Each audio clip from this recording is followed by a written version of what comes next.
This is the Exposure Brief, a weekly dispatch from Swift Signal Digital for AI native founders navigating the 2026 resilience landscape. I'm your host.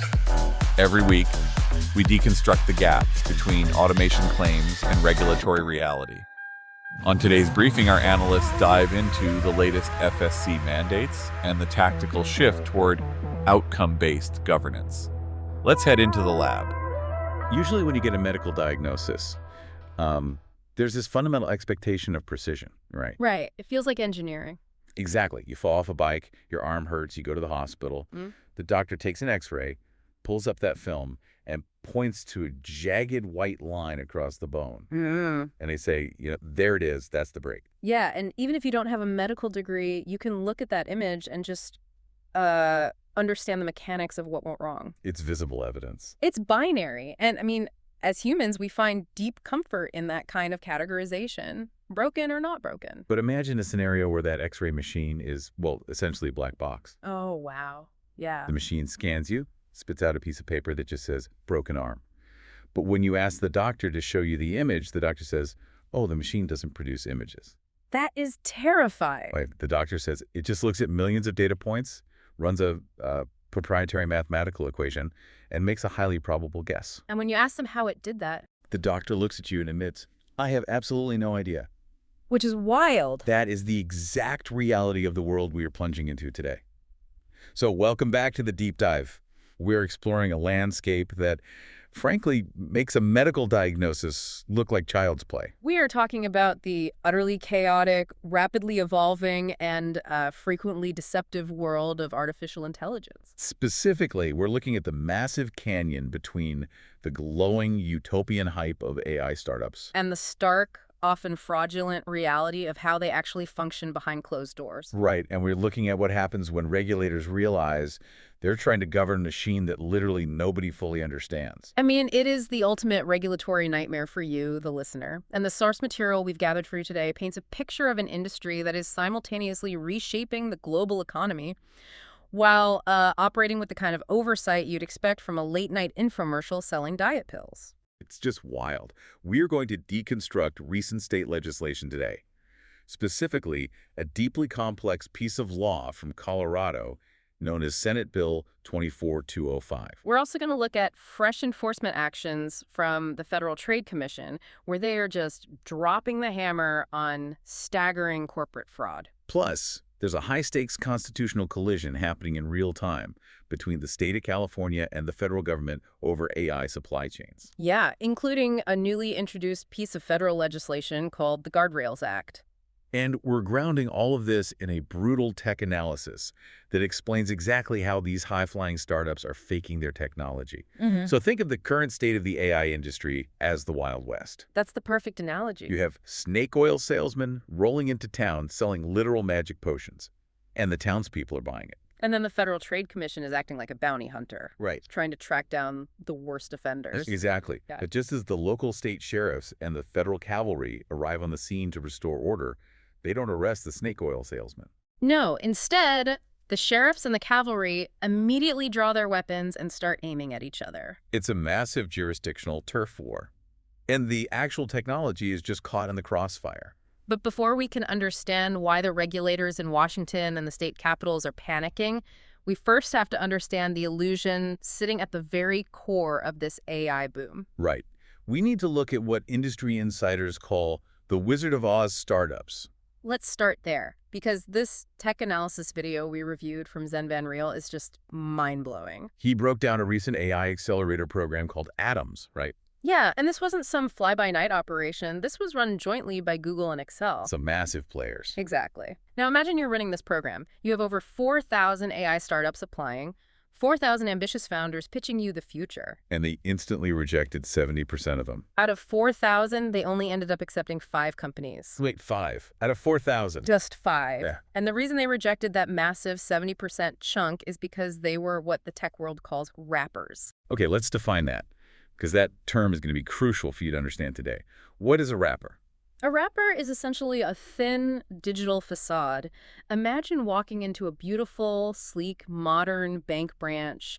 There's polished marble, great lighting, a nice logo on the door. Sounds like a solid business. Right, but when you go to the teller to deposit your money, the teller takes your cash, sneaks out the back door, runs across the street to a different older bank. Deposits the money there, runs back, and hands you a receipt with the new bank's logo on it. Exactly. That is what an AI wrapper is. It's a user interface, like a nice website or a mobile app, that sits completely on top of an existing foundational model like OpenAI's ChatGPT or Anthropic's Claude. So these startups have absolutely zero proprietary technology of their own. None. Zero. They are a pass-through. You ask their app a question, their app secretly routes that question to ChatGPT, gets the answer, hands it back to you, and charges you a massive markup for the privilege. I feel like I'm opening a gourmet restaurant, handing out fancy menus, but my entire kitchen staff consists of one guy running to McDonald's, scraping the burgers onto porcelain plates, and charging $50 a head. That is the exact mechanism. And when you understand that mechanism, you start to see why this is a structurally disastrous business model. Let's break down the underlying economics, because this explains why so many of these companies are doomed from the start. Right. In the traditional tech sector, a standard software as a service company, a SaaS company, operates with a gross margin of around 80%. Let me pause there and make sure we are clear on the math. That means for every dollar a traditional software company brings in, 80 cents is gross profit. Which is incredibly lucrative. Extremely lucrative. And it's because traditional software costs almost nothing to replicate. Yeah. Once you pay an engineer to build a piece of software, you can sell 1 million copies of it with virtually zero additional manufacturing costs. But AI wrapper companies operate in a completely different universe. Their gross margin sits at roughly 23%. Wait, 23%? That is a catastrophic drop. Why is the gap so huge? It comes down to something called API costs, application programming interface costs. Because the wrapper company doesn't own the brain powering their product, they have to rent it. So every single time you type a prompt into their app has to ping OpenAI's servers. Exactly. And OpenAI charges them for that compute power. Generating AI text or images requires massive physical server farms. We're talking warehouses filled with specialized microchips running incredibly complex mathematical equations. It uses vast amounts of electricity and cooling water. It is physically expensive to generate an AI response. So these API costs eat up 45% to 60% of the wrapper's revenue right out of the gate. So if I'm building one of these wrapper apps, the more successful I become, the more users I get asking questions, the higher my server bills climb. Yeah, your costs scale linearly with your usage. You are fundamentally trapped. I read that Google Cloud's own VP essentially said the industry has zero patience for this kind of white labeling anymore because the math just doesn't work. It doesn't work at all. Look at the cautionary tale of Jasper AI. They were the absolute poster child for this wrapper model. Oh, I remember them. They were everywhere. Right. They reached $90 million in annual revenue, hit a $1.5 billion valuation, and were hailed as the next big thing. But underneath, they were essentially just reselling text generation powered by other companies' models. And once people realized they could just go directly to ChatGPT for a fraction of the cost, the illusion shattered. But here's the critical distinction we need to make for you. Jasper AI had a bad business model, but they weren't necessarily committing a crime. No, they weren't hiding what they were doing. But as we dig into the source material, it becomes clear that when the math stops working, a lot of these other companies don't just fold up shop. They cross the line into straight-up fraud. They start actively lying to you. This is where we transition from naive tech founder to criminal enterprise. And the federal regulators, specifically the SEC and the FTC, have started bringing down the hammer. And the methods these companies use to fake their AI read like a Hollywood script. Let's look at Presto Automation. Oh, Presto Automation is wild. I want you to picture this. You pull your car into a fast food drive-thru, you roll down your window, and a very polite, highly efficient voice assistant greets you. Sounds super futuristic. Right. You place a complicated order, a burger, no onions, extra pickles, large fries, a diet soda. The voice repeats it back perfectly. You drive forward thinking, wow, AI is amazing. But it wasn't AI, was it? Well, Presto Automation was a publicly traded company that sold this exact technology, and they claimed to investors and the public that their AI achieved 95% automation. Meaning the robot handles the transaction flawlessly, start to finish, 95 times out of 100. But the reality, which was uncovered in their public filings, was a complete fabrication. Over 70% of those drive-through orders actually required human intervention.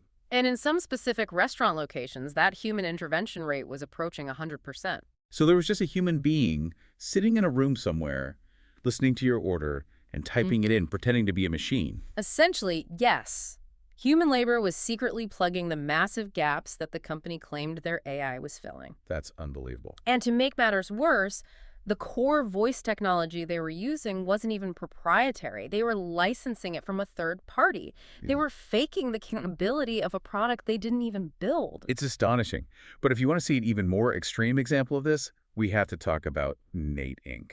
Oh, Nate Inc. is what the SEC explicitly described as old-school fraud using new-school buzzwords. I mean, they raised $42 million from investors. Yeah, and the pitch was that they had developed an advanced proprietary artificial intelligence that could automate the entire online checkout process across any website. So you just press a button, and the AI navigates the shopping cart, enters your details, and buys the item. Exactly, a $42 million valuation for that. Okay, so what was their actual AI automation rate?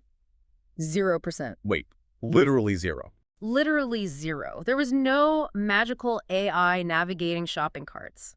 The entire app was powered by a massive call center operating out of the Philippines. You have got to be kidding me. They had hundreds of human workers sitting at desks, manually receiving the user's request, going to the website, manually typing in the credit card information, and clicking buy. Wait, I need to stop and process this. The barrier to entry in tech right now is so low, you can spin up an app at a weekend. Has this ease of access actually incentivized more fraud than genuine innovation? It really seems like it. Because what you just described with Nate Inc. is like someone selling you a state-of-the-art multi-million-dollar self-driving car. When you finally open the trunk, you find a guy hiding inside with a remote control steering the wheel. That is precisely the dynamic, and the consequences for founders who engage in this are becoming severe. The founder of Nate Inc. didn't just get a slap on the wrist. What happened, Dale? He was indicted on charges of securities fraud and wire fraud. Each of those charges carries a maximum penalty of 20 years. So he is currently looking at up to 40 years in federal prison. 40 years, yes. Ah. And we are seeing variations of this across the entire industry. Look at Builder.ai. They raised an astronomical $450 million from massive institutional players like Microsoft and SoftBank. What was their claim? They claimed they had an AI named Natasha that could autonomously build software apps for clients. But by 2025, they filed for bankruptcy, listing $100 million in liabilities against less than $10 million in assets. And there were swirling questions about how much Natasha was actually doing versus human engineers. Exactly. Even massive established corporations aren't immune to this illusion. Amazon had to quietly phase out their famous just walk out cashierless grocery store technology. Right. They marketed it as a marvel of computer vision and AI. But it turned out roughly 1,000 workers in India were manually reviewing 70% of the transactions by watching video feeds. And when this kind of deception transitions from lying to wealthy venture capitalists in Silicon Valley to actively ripping off everyday consumers, that is when the Federal Trade Commission gets involved. Yes, the FTC. We have the actual press releases here detailing the FTC's recent crackdowns, and they are not messing around. Let's examine the case of Air AI. Air AI is a textbook example of how this technology is weaponized against the public. The FTC filed a massive complaint against Air AI and its owners. That's Caleb Maddox, Ryan O'Donnell, and Thomas Lancer. And they were running a scheme specifically targeting entrepreneurs and small business owners, right? Yeah.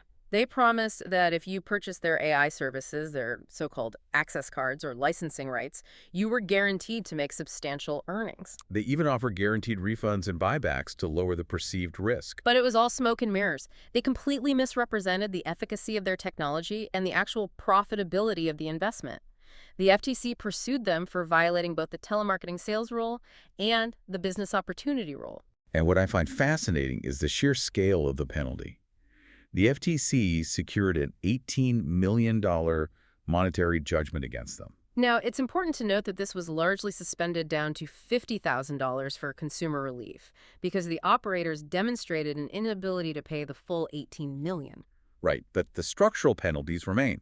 They are permanently banned from marketing business opportunities, banned from making false claims while telemarketing, and banned from making unsubstantiated earnings claims. They are completely boxed out of that industry. But if you want to understand the true devastating power of an FTC enforcement action, we have to look at the Growth Cave case. Yeah, this wasn't an $18 million case. This was an FTC takedown of a nearly $50 million deceptive business opportunity and credit repair scheme. $50 million. I mean, if I'm looking at this Growth Cave case, it sounds less like a tech company and more like a classic multi-level marketing scheme just wearing a trench coat made of AI buzzwords. Am I reading that right? How did they pull this off? You are reading it exactly right. Growth Cave was led by co-CEOs Lucas Lee Tyson and Osmani Bette, alongside their operations manager, Jordan Marksberry. And they targeted consumers with promises of significant life-changing income. Right. They flooded the internet with false earnings claims and completely fake testimonials. But the hook was the technology. They misrepresented their use of artificial intelligence to convince consumers that the system was automated and foolproof.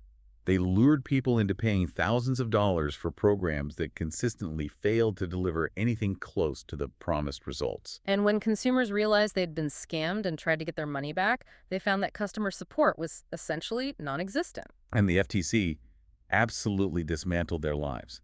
The documentation on the asset liquidation is breathtaking. They hit them with a nearly $48.6 million judgment. And to satisfy the parts of that judgment that weren't suspended, the FTC forced the co-CEO, Lucas Lee Tyson, to completely liquidate his investment accounts, empty his bank accounts, and sell his multi-million-dollar home. The other co-CEO, Osmani Bette, was forced to hand over a Rolls-Royce and a Ferrari. Even a third-party entity called Friendly Solar, which was named as a relief defendant just for profiting off the illegal conduct, had to cough up $43,000. Imagine waking up and the federal government is forcing the sale of your Rolls-Royce because your AI was a sham. It's wild. They are permanently banned from selling business opportunities or participating in anything related to credit repair. It is a total eradication of their business empire. So we have to ask the psychological question here. How did we arrive at an ecosystem filled with so much deception? Right. Is every founder in Silicon Valley just a cynical grifter trying to buy a Ferrari? Is it just pure greed? It's a crucial question, and the tech analysis from Zen Van Riel points to something far more insidious than simple greed. What is it? It points to a deeply ingrained psychological phenomenon that is unique to this current wave of technology. We are all familiar with the Dunning-Kruger effect, right? Yes, that's the psychological principle, where people with the least amount of skill or knowledge in a given subject are usually the most overconfident about their abilities. Oh, exactly. They are so incompetent that they lack the capacity to even recognize how much they don't know. The classic Dunning-Kruger curve shows confidence spiking when you know very little, crashing when you realize how hard the subject actually is, and then slowly building back up as you achieve true mastery. Right. But researchers at Aalto University in Finland recently published a study showing that when it comes to artificial intelligence, the Dunning-Kruger effect has completely inverted. Inverted, what do you mean? It has vanished in its traditional form. They found that with AI, the people with higher AI literacy, the power users who use tools like ChatGPT and Claude every single day, actually display the greatest overconfidence in their own overall technical abilities. Wait, let me make sure I'm picturing this correctly. The more you know how to prompt an AI, the more delusional you get about your actual engineering skills? Yes. And if we apply this to the startup space, it explains the explosion of bad products perfectly. Okay, let's create a hypothetical scenario based on this data. Imagine a 22-year-old founder. They have a brilliant idea for an app, but they have zero background in computer science, database architecture, or cybersecurity. In the past, they would have to find a technical co-founder, pitch the idea, and the engineer would point out all the flaws. But today, this young founder just sits down with a coding AI, like Claude.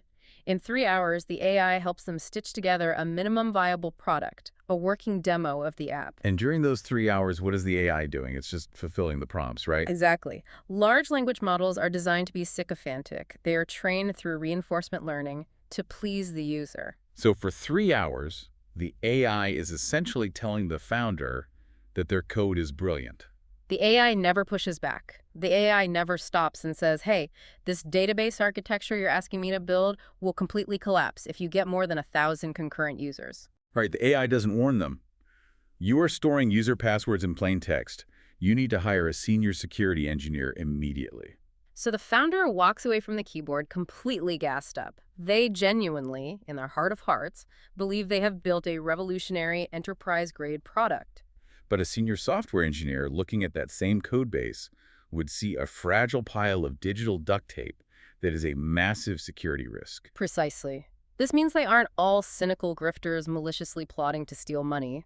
Many of them are genuinely delusional, and the AI tools themselves are the engine generating that delusion. That is deeply unsettling. Y Combinator is arguably the most prestigious startup accelerator in the world, the breeding ground for the next generation of tech giants. They recently reported that 88% of their latest batch of startups are AI native. And a quarter of the winter 2025 batch had code bases that were 95% AI generated. The gap between a slick 60-second viral demo on social media and a production-ready, secure, scalable piece of software is enormous. But AI makes that gap completely invisible to the person building it. Wow.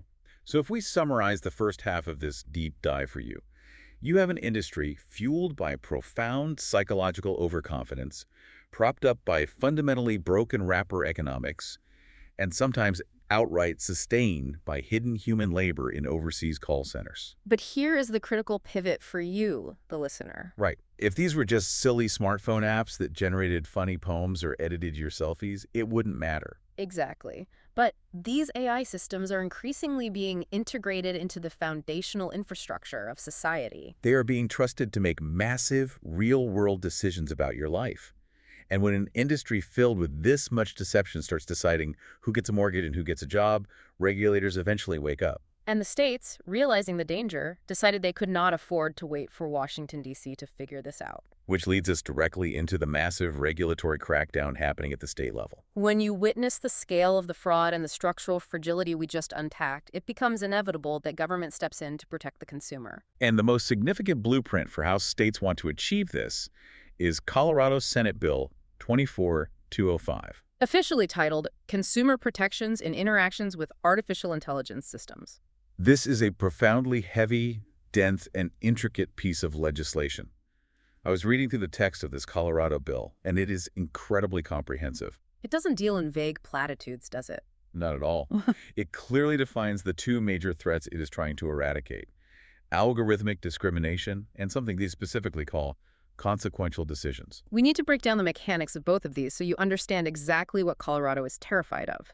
Let's start with algorithmic discrimination. Algorithmic discrimination is explicitly defined in the bill as any condition where the use of an artificial intelligence system results in an unlawful differential treatment. Right, or an impact that disfavors an individual based on age, color, disability, ethnicity, genetic information, race, religion, sex, veteran status, and several other protected classes. Let's explain how that actually happens mechanically.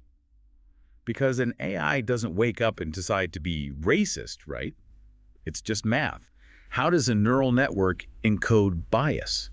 It's all about the training data.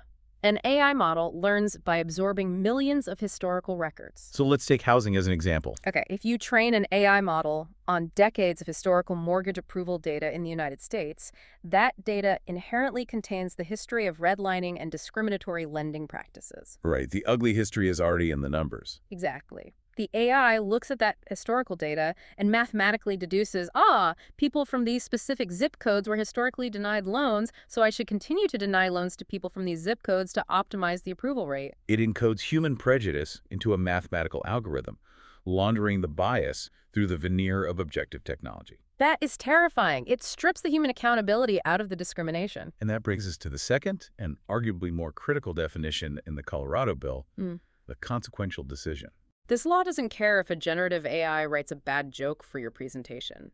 It cares deeply if the AI makes a decision that has a material, legal, or significant effect on your life. And the bill explicitly lists out the domains that constitute a consequential decision. Think about how many of these touch your daily life. A consequential decision is any AI input regarding education enrollment or opportunities, employment decisions, financial or lending services, essential government services, healthcare services, housing, insurance, and legal services. That is basically the entire infrastructure of adult life. It really is. If an AI is deciding whether you get approved for an apartment lease, whether your resume gets flagged for a job interview, or whether your health insurance claim for a surgery is approved or denied, Colorado's law categorizes that as a high-risk artificial intelligence system. Yes, and to regulate these high-risk systems, Colorado did something structurally very smart. They realized the AI supply chain is complex, so they split the liability and the legal requirements between two distinct groups, the developer and the deployer. Okay, developer versus deployer. Let's untangle this. Let's start with the developer. This is the builder, correct? The massive tech company actually training the AI model in a data center. Correct. Under Colorado law, on and after February 1st, 2026, the developer of a high-risk AI system must use reasonable care to protect consumers from known or reasonably foreseeable risks of algorithmic discrimination. And the way the state forces them to prove they used reasonable care is through a mountain of rigorous ongoing documentation. I'm looking at the list of requirements for developers in the text of the bill, and the paperwork burden is massive. What do they have to do? They have to provide the deployer with a general statement describing all known harmful or inappropriate uses of the AI. They have to provide high-level summaries of the actual data that was used to train the system. They have to document the known limitations, the intended outputs, and crucially, they have to detail exactly what measures they took to mitigate bias before they ever sold or leased the system to anyone else. And it doesn't stop once the system is sold. The developer has a strict ongoing duty. Right. If, through their own internal testing, they discover that their high-risk AI has been deployed in the real world and has caused algorithmic discrimination. Or if they receive a credible report from a deployer that the AI is discriminating against consumers, the developer has exactly 90 days to disclose this fact to the Colorado Attorney General. And they have to notify all known deployers who are currently using the system. That is a serious continuing burden on the builder. But what about the deployer? Because as a consumer, I'm usually not interacting directly with the massive tech giant that coded the underlying model. No, if you apply for a loan, you're interacting with your local bank. My local bank is the one that bought the AI tool. Exactly. The deployer is the user. It is the business operating in Colorado that purchases or licenses that high-risk AI and actually aims it at you, the consumer. And their legal requirements are arguably even more stringent than the developers. First, the deployer must implement a formal risk management policy and program that is regularly reviewed and updated. The bill actually forces them to align with recognized national and international standards, explicitly pointing to the Artificial Intelligence Risk Management Framework published by NIST. That's the National Institute of Standards and Technology, or the ISO IEC 42001 standard. So a company can't just invent their own flimsy safety rules. They have to follow rigorous, globally recognized frameworks. And they also have to conduct a massive annual impact assessment, right? Yes, a mandatory impact assessment at least annually, and they must perform a new one within 90 days of any substantial modification to the AI system. This assessment requires them to document the specific purpose of the AI, conduct a deep analysis of the discrimination risks, detail exactly what consumer data the AI is processing, outline the metrics used to evaluate its performance, and explain what post-deployment monitoring they have instituted. And they are legally required to keep these records for at least 3 years, ready to be inspected by the state. But here's the part of the Colorado bill that I think fundamentally alters the day-to-day reality for you, the listener. It's the notification requirements. Let's say a property management company in Colorado is going to use a high-risk AI to review your rental application. Under this law, they have to notify you before the decision is made. They have to explicitly tell you they are using an AI system, provide you with a description of the system in plain, understandable language, and explain your right to opt out of the profiling entirely. And the protections go even further if the outcome is negative. If that consequential decision is adverse to you, meaning the AI decides to reject your rental application, the deployer must provide you with a clear statement disclosing the principal reasons for the rejection. They must inform you of the degree to which the AI system actually contributed to that decision, the type of data it processed about you, and where it got that data. Furthermore, you must be given a mechanism to correct any incorrect personal data the AI might have relied upon. And perhaps most importantly, you have the legal right to appeal the decision. And that appeal process must guarantee human review. That is a massive shift in power. You get to demand that a human being look at the math that rejected you. Now, reading through the text, it is worth noting that this bill does have nuances and exemptions. It doesn't blanket every single business or technology. If you are a small business with under 50 employees and you don't train your own models, you are exempt from some of these heavier, more expensive burdens. It also smartly exempts everyday technologies that don't pose a high risk to civil liberties.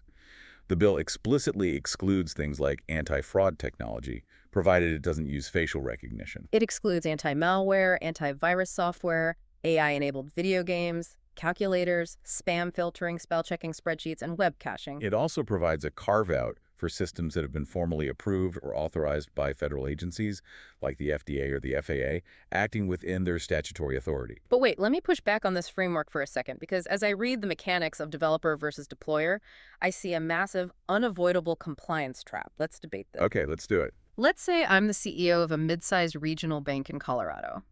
I have 100 employees, so I'm not exempt. I purchase an AI software package from a massive Silicon Valley tech giant to help my bank process loan applications faster. Right. The Colorado law says I, as the deployer, have to accurately audit this model, conduct an annual impact assessment, and explain to consumers exactly why the AI made a decision. But I didn't build the AI. To you, the software is a complete black box. Yes. If I go to the tech giant and say, hey, I need to see the underlying code and the weighting of the neural network so I can audit it, they are going to laugh in my face. They will claim it's a proprietary trade secret, which, ironically, the Colorado bill actually says they don't have to disclose. So how on earth am I supposed to comply? Are we creating a legal paradox where the local deployer takes all the liability for the developer's opaque, unexplainable technology? That is the exact tension, the ultimate catch-22, at the heart of state-level AI regulation. The deployer is completely caught between a rock and a hard place. The developer gives the bank a high-level summary of the training data, but absolutely refuses to share the exact mathematical weighting of the algorithms. Claiming trade secret protection. Yet if the system discriminates, the local bank is the one facing the furious consumer and the wrath of the state attorney general. Colorado attempts to mitigate this trap by doing two things. First, they grant the attorney general exclusive enforcement authority. Meaning there is no private right of action. An individual consumer who gets denied a loan can't just hire a lawyer and sue the bank directly under this specific statute. Right. Only the attorney general can bring the hammer down. And second, the bill provides what is called an affirmative defense. It essentially says that if the deployer discovers a violation through their own diligent testing or internal review process, and they cure the violation before it causes massive harm, they can use that as a defense against prosecution. So the state is basically saying, if you catch the AI being racist on your own and you fix it before we find out, we will give you a pass. It's designed to encourage proactive, aggressive internal auditing, rather than companies just burying their heads in the sand out of fear of immediate prosecution. Essentially, yes. But it still leaves the mid-sized businesses bearing an incredible compliance burden for technology they fundamentally do not control. Okay, so looking at Colorado's law, it is clear how deeply a state wants to protect its citizens from algorithmic harm. It is methodical, it is dense, and it demands strict accountability. But, and here's where the story takes a massive geopolitical turn, the federal government in Washington, D.C. right now has a completely fundamentally different philosophy. And this philosophical divide is setting up a historic constitutional collision between the states and the federal government over who actually gets to shape the future of this technology. Exactly. And before we dive into this federal response, it's important to note here that we aren't picking winners in this political dogfight. Right. As we explore the intense friction between the Trump administration, Governor Newsom of California, and Democratic senators in Congress, our goal is simply to show you the massive fault lines where these two philosophies are colliding. Whether you agree with the push for federal deregulation or the demand for strict state-level guardrails, our role is strictly impartial reporting of the tensions contained in our source material. We are completely neutral on this. Yes, we are just the messengers mapping out the battlefield. So let's look at the federal hammer. In December 2025, the Trump administration issued a sweeping executive order entitled Ensuring a National Policy Framework for Artificial Intelligence. And the core function of this order is to act as a massive moratorium seeking to prevent states like Colorado from regulating AI at all. The federal legal argument here is based on the concept of preemption, the idea that federal law supersedes state law when they conflict. The Trump administration's National AI Policy Framework takes what they describe as a light-touch approach. Their explicit stated goal is aggressive deregulation to spur rapid innovation. They argue that if you allow a 50-state patchwork of conflicting laws to take root, Where Colorado demands one set of rigorous impact assessments, Texas demands a completely different set, and New York demands something else entirely. The compliance costs will crush the American tech industry. They believe this regulatory web will destroy American technological dominance on the global stage, allowing foreign adversaries to win the AI race. Therefore, the federal government is attempting to completely override these state laws, going so far as threatening to withhold crucial federal funds from states that refuse to repeal their AI safeguards. And the state argument, of course, is the exact mirror opposite. The states argue that federal deregulation leaves everyday citizens completely vulnerable to the exact scams, biases, and structural harms we just spent the first half of this deep dive deconstructing. If the federal government refuses to mandate safety testing or stop algorithms from discriminating in housing and hiring, the states feel they have a moral and constitutional obligation to step in and do it themselves. Right.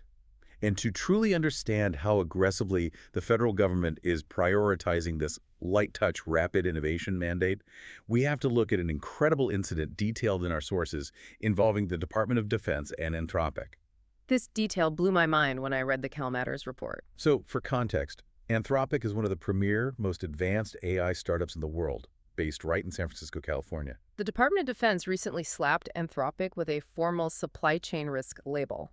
Now, usually when the DoD calls a tech company a supply chain risk, it means something very specific.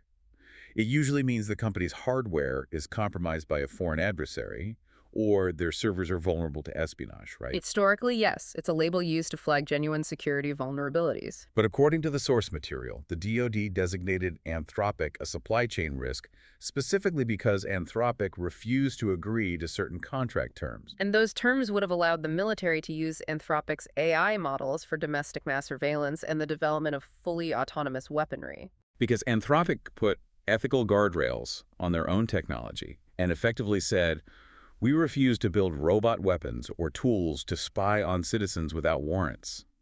The military retaliated by labeling them a risk, effectively barring them from competing for lucrative military contracts and subcontracts. Let me make sure I'm fully unpacking the irony of this for the listener. A private tech company looks at their own highly advanced technology and says, we refuse to build autonomous decision-making weapons because that is too dangerous. And the federal government responds by labeling them a security risk for not being dangerous enough. It feels like the very definition of the word safety has been completely inverted depending on who you are talking to. For a tech founder in Silicon Valley, safety means that AI doesn't kill people or violate civil liberties. For a military general in the Pentagon, safety means American forces possess the most lethal, uninhibited AI capabilities possible before a foreign adversary gets there first. That is the exact philosophical divide driving this conflict. Now, a federal judge did recently step in and issue a temporary injunction to block that specific DoD designation against Anthropic. But the broader message from the federal government was sent loud and clear. We want uninhibited access to the maximum capabilities of AI, and we view self-imposed corporate ethical restrictions as a direct hindrance to national security. The federal government has basically laid down a massive ultimatum.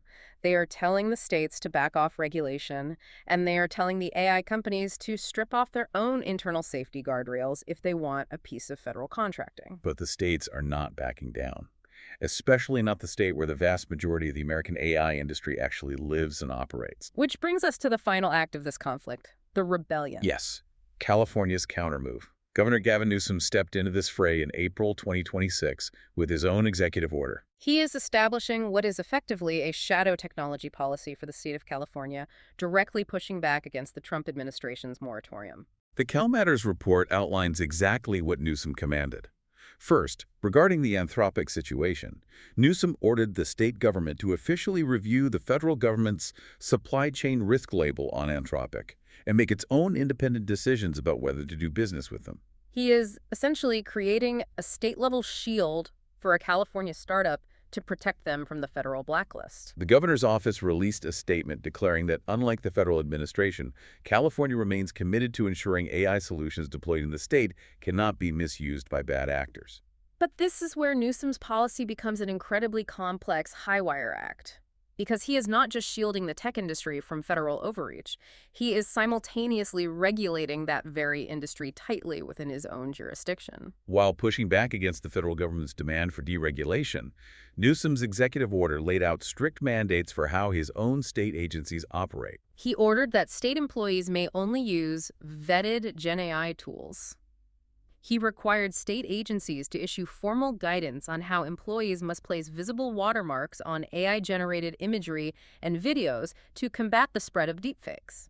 And he also ordered them to develop rigorous recommendations for state contract standards to ensure AI cannot be used to generate child sexual abuse material, violate civil liberties, or infringe on legal protections against unlawful discrimination, detention, and surveillance. They are actively constructing the exact guardrails the federal government is demanding be torn down. Right, and it's not just California acting as a lone rogue state. The resistance to the federal preemption has reached the halls of Congress itself. We have the text of a newly introduced piece of legislation, Senate Bill 11, known as the Guardrails Act. I have to say, Washington loves a good acronym. Guardrail stands for Guaranteeing and Upholding Americans' Right to Decide Responsible AI Laws and Standards Act. It was introduced in April 2026 by Senators Chris Murphy of Connecticut and Brian Schatz of Hawaii. The legislative text of the Guardrails Act is remarkably brief, blunt, and to the point.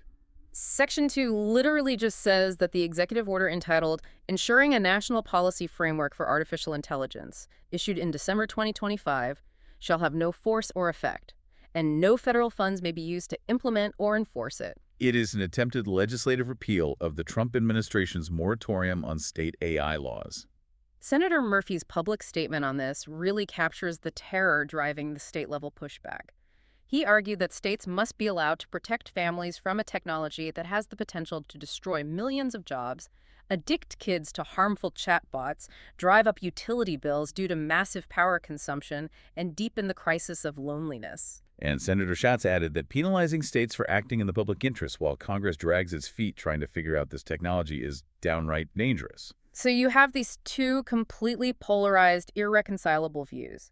The federal executive branch views state regulations as an existential threat to American innovation, economic dominance, and national security. And the states, backed by certain members of Congress, view federal deregulation as an existential threat to civil liberties, consumer safety, and fundamental human rights. But look at the incredible twisting irony here, specifically with California.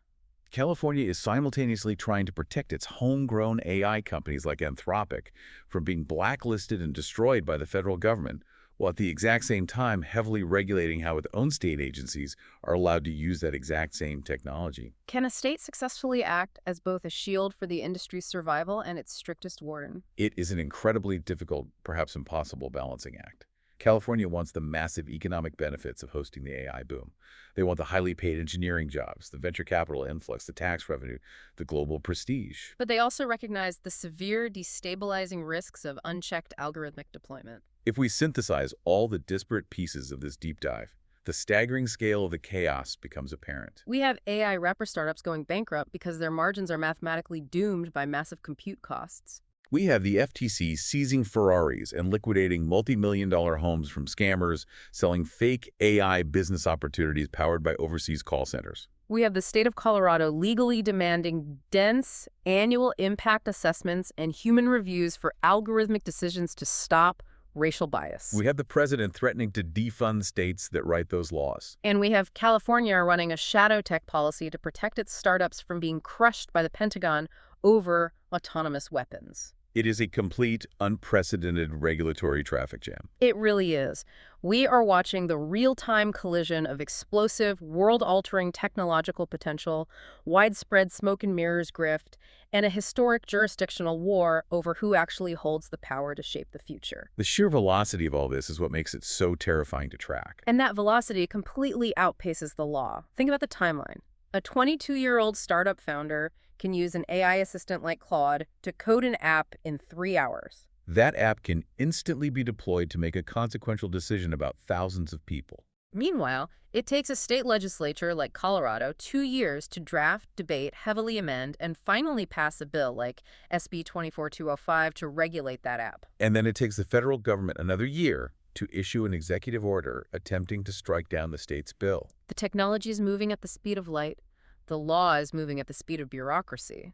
So, bringing this all back to you, the listener, why does this deeply complex web of technology, economics, fraud, and constitutional politics matter to your everyday life? Because the next time you apply for a job, submit a rental application for a new apartment, or ask your bank for a mortgage, there is an incredibly high probability that an artificial intelligence system will be reviewing your file. And the fundamental unanswered question is, what rules will that AI be playing by? Will it be an AI that is heavily regulated by your local state laws, forcing the company to mathematically prove to you that it isn't biased, and giving you the legal right to demand a human appeal? Will it be operating under a sweeping federal mandate that overrides your state's protections in the name of rapid innovation and corporate freedom? Or, worst of all, will you be rejected by what you think is an advanced, highly sophisticated algorithm, when in reality it's just a guy sitting in a call center halfway across the world, manually rejecting your application on behalf of a company built on a doomed 23% profit margin and a mountain of lies? The sobering reality is, right now, it could be any of the three. And until this massive turf war between the states and the federal government is settled in the courts, the consumer is the one walking blindly through the minefield. Which leaves us with a final provocative thought for you to mull over as we wrap up this deep dive. Right now, we treat artificial intelligence as a software product.